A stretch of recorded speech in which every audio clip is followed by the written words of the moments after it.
ఈరోజు మధ్యాహ్నం 2:30 గంటల ఆ ప్రాంతంలో యాక్చువల్గా అతను వచ్చేసి వాచ్మెన్గా పనిచేయాలా.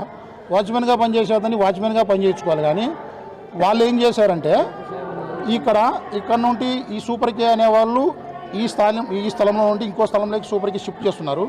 షిఫ్ట్ చేసేటప్పుడు ఆ సూపర్ కే అనేవాళ్ళు వాళ్ళ యాజమాన్యంతో వాళ్ళ కూలీలతో పని చేయించుకోవాలా. అటువంటిది ఇతను వాచ్మెన్ పిలిచి పని చేయించుకున్నారు. అది కూడా వీళ్ళది పెద్ద తప్పు. చట్ట ప్రకారం వాళ్ళు వాచ్మెన్తో పని చేయించుకోకూడదు, వాళ్ళ లేబర్ని పిలుచుకొని పని చేయించుకోవాలా. అది తర్వాత అదేం జరిగింది, మొత్తం ఐరన్ దాదాపు 4 టన్నులు 5 టన్నులు ఉంటుంది. వాళ్ళు సేఫ్టీగా ఏదో చైన్ బ్లాక్తోనో లేకుంటే చిన్న మొబైల్ క్రైన్తోనో దాన్ని మామూలుగా దింపుకోవాలా.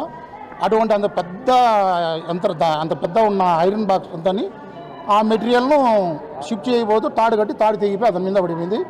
అతను ఇక్కడ కింద ఏదైతే ఇజాలు ఉన్నాయో ఎక్కడైతే పార్ట్స్ ఉండదో ప్రైవేట్ పార్ట్స్ పైన పడి అది బ్లాస్ట్ అయి చనిపోయినాడు. దయచేసి ఇప్పుడు ఈ యాజమాన్యం చేసిన పెద్ద తప్పు ఏంటంటే వాచ్మెన్గా ఉపయోగించుకోకుండా ఈ విధులు నిర్వహించింది. ఈ విధులకు నిర్వహించి కూడా వీళ్ళు నిర్లక్ష్యం చేస్తున్నారు. ఈ నిర్లక్ష్యానికి అతను చనిపోయినందుకు అతని కుటుంబానికి నిర్లక్ష్యానికి మీరే బాధ్యత వహించాలా. మీరు బాధ్యత వహిస్తూ అతను వాళ్ళకి ఏమైనా న్యాయం చేయాలని కోరుతున్నారు.